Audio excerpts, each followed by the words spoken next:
Hai guys, what's up? Welcome back to my channel. Jadi di video kali ini aku bakal menjawab pertanyaan-pertanyaan kalian tentang operasi aku kemarin di Korea. Jawab dulu. Ini pertanyaan yang bener-bener nomor satu yang paling ditanyain di komen, di DM, di email segala macem.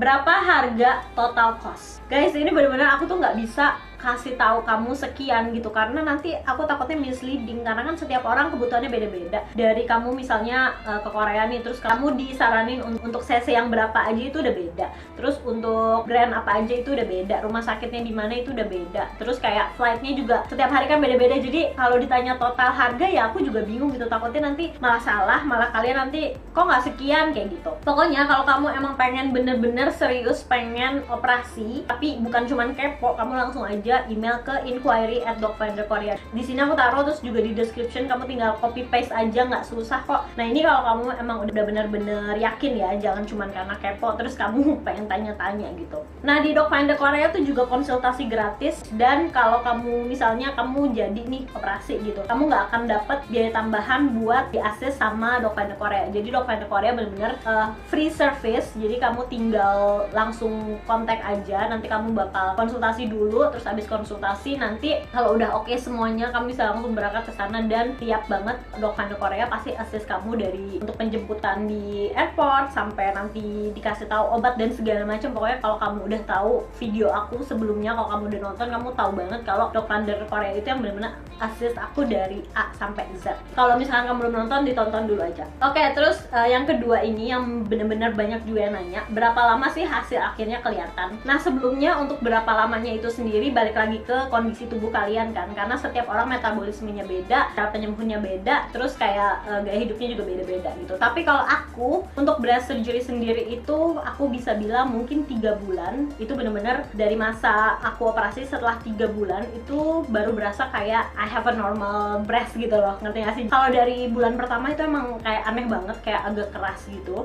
Bulan kedua masih, nah bulan ketiga tuh mulai berangsur-angsur, mulai kayak normal banget gitu. Sampai sekarang aku ini udah bulan keberapa ya, ke-6 gitu deh. Ini menurut aku udah hidup secara normal gitu, nggak pernah yang kayak terlalu takut atau terlalu khawatir kalau misalkan aku mau gerak apa gitu terus aku suka sakit kayak gitu, nggak lagi gitu. Dulu pas bulan pertama itu emang kayak misalnya aku gerak apapun itu aku wanti-wanti banget, kayak aduh takut nanti sakit atau kontraksi gitu kan. Tapi sekarang aku udah nge-gym tuh udah hardcore banget sih, udah kayak pakai barbell dan segala macam yang udah berat-berat, nggak ada keluhan sama sekali, dan sampai sekarang juga ya gitu sih. Terus untuk wajahnya, tadinya kan aku pikir dia kayak, karena jahitannya tuh bener-bener cepet banget untuk healing kan, jahitannya tuh kayak sebulan itu udah hilang sama sekali, udah nggak kelihatan. Tapi ternyata pas aku lihat di foto aku yang berangsur-angsur gitu, kayak aku ngeliat oh ternyata pas bulan kedua tuh ternyata muka aku masih bengkak gitu. Nah sekarang obviously muka aku udah nggak bengkak sama sekali, udah nggak berasa apa-apa. Cuman jangan lihat ini karena aku lagi cabi banget. Tapi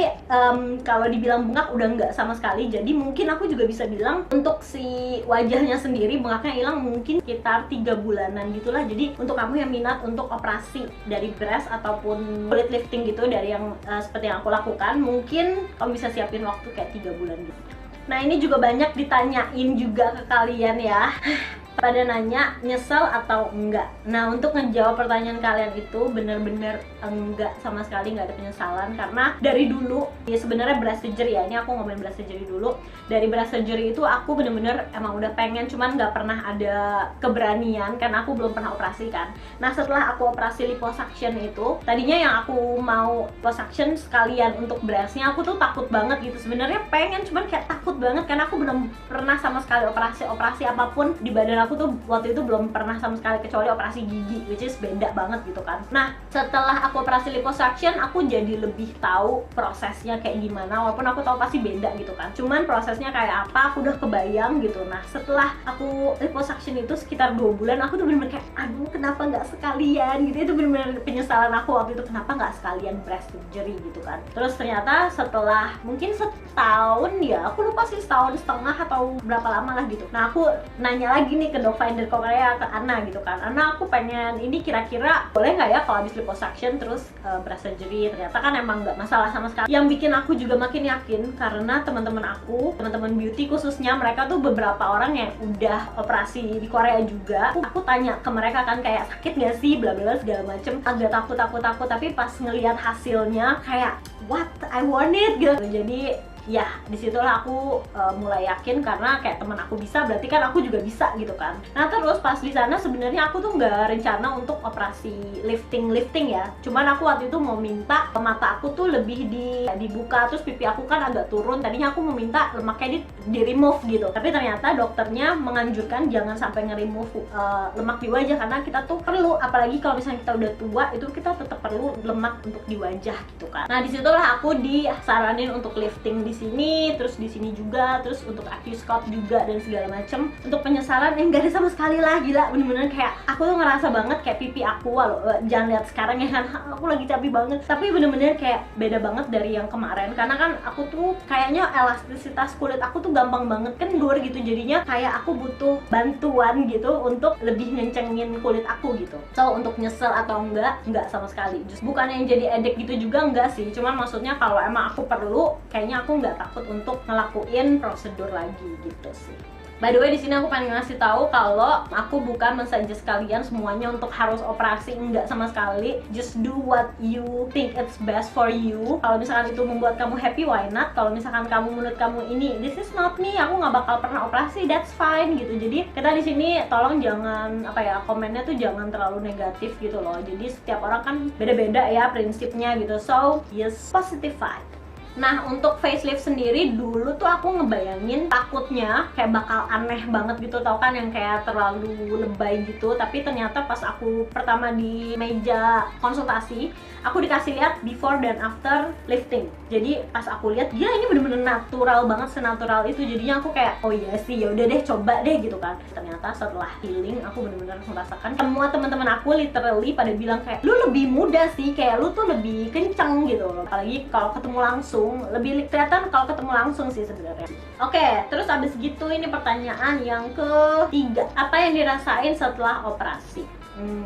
Yang dirasain setelah operasi, aku ngerasa banget kalau aku jadi lebih pede. Bukannya pengen nyuruh kalian untuk ayo operasi biar pede gitu, nggak sama sekali. Tapi aku pribadi, namanya manusia ya, kita punya insecurity masing-masing gitu. Jadi kalau misalkan aku bisa memperbaiki insecurity aku itu, kenapa enggak gitu. Dan pas setelah aku operasi ini, aku ngerasa lebih in general lebih percaya diri aja sih gitu. Bukannya dulu aku nggak percaya diri sih, cuman dulu aku percaya diri tapi kayak masih ada kayak aduh I wish gitu kan. Nah sekarang aku udah dapetin itu dan aku kayak bersyukur banget sih, kayak seneng banget. Nah setelah itu ada pertanyaan juga, tips untuk kita yang berpikir mau operasi. Nah again, ini kalau misalkan kamu udah bener-bener pengen aja ya, bukan karena kamu ngeliat orang lain terus oh dia operasi, gue juga pengen operasi, nggak kayak gitu ya. Yang pertama harus kamu tanyain ke diri kamu sendiri, yaitu perlu banget nggak sih, atau apakah itu bener-bener sesuatu yang emang dari dulu kamu pengenin, yang bener-bener kamu udah pikirin mateng-mateng, udah dari dulu banget sebenarnya di dalam diri kamu tuh kamu pengen ngerubah itu. Yang kedua, kamu harus siapin mental. Itu bener-bener penting banget menurut aku karena nggak semua orang kan istilahnya tahan banting gitu sama yang kayak gini-gini gitu kan. Apalagi kalau misalkan kamu takutan atau kamu udah pain tolerance-nya tuh dikit banget gitu. Kalau menurut aku kamu pikir lagi, karena kalau dibilang sakit ya sakit, namanya juga kan badan kita atau wajah kita di utak-atik gitu istilahnya kan. Nanti sakit ya pasti sakit gitu. Setiap orang pain tolerance-nya itu beda.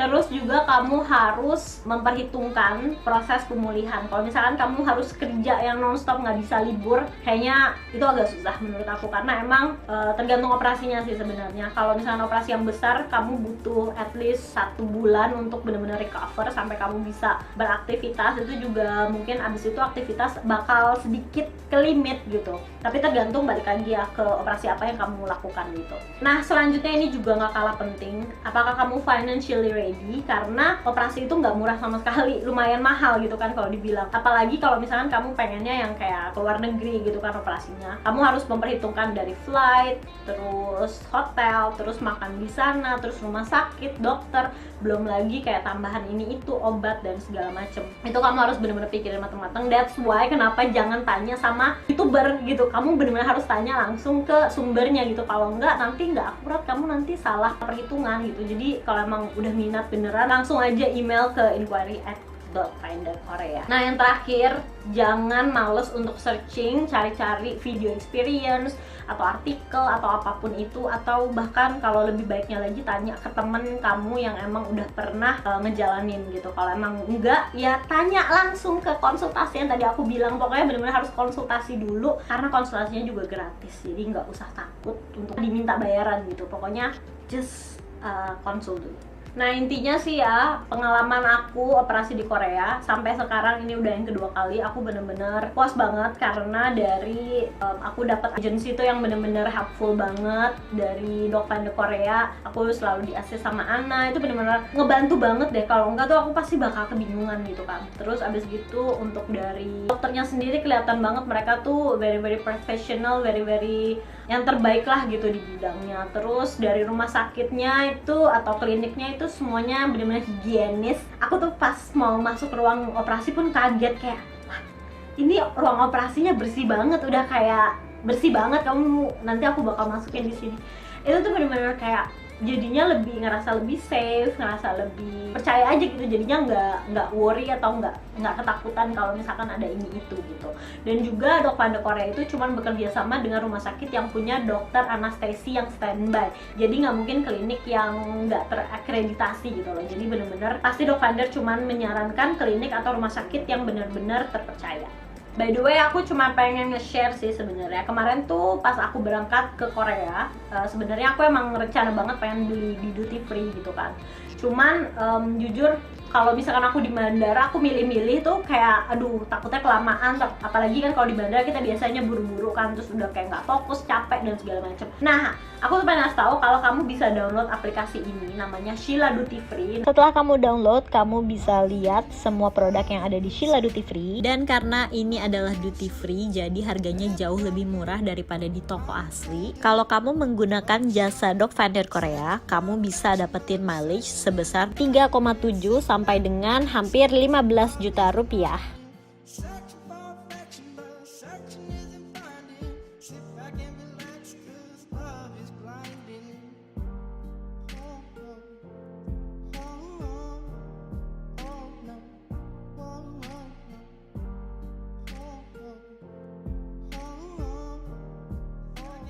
Nah, di sini kamu bisa lihat ada shopping guide, jadi sebenarnya nggak usah bingung.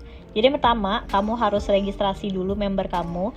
Jadi kamu masukin email, alamat, kemudian kamu langsung verifikasi di email kamu. Selanjutnya, step kedua yaitu product selection.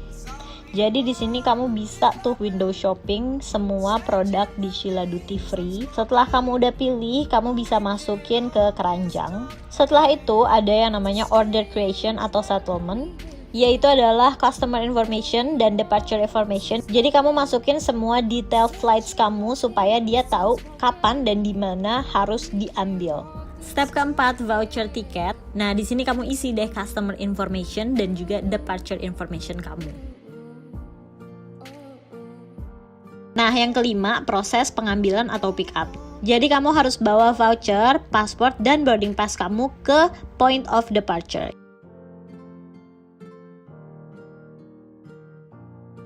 Oke, so segitu aja video dari aku. Mudah-mudahan ini ngejawab pertanyaan-pertanyaan kamu ya. Jadi kalau misalkan kamu punya pertanyaan lain, boleh banget kamu komen di bawah. Tapi please jangan email aku untuk harga atau untuk apapun gitu, karena aku kan udah menjelaskan di video-video aku gitu. Jadi terus gunanya apa kalau aku udah bikin Q&A, aku udah bikin experience dan segala macem gitu. So please komen di bawah aja, pasti aku baca, semuanya aku baca. So itu aja sih, thank you so much for watching. I'll see you in my next video. Bye.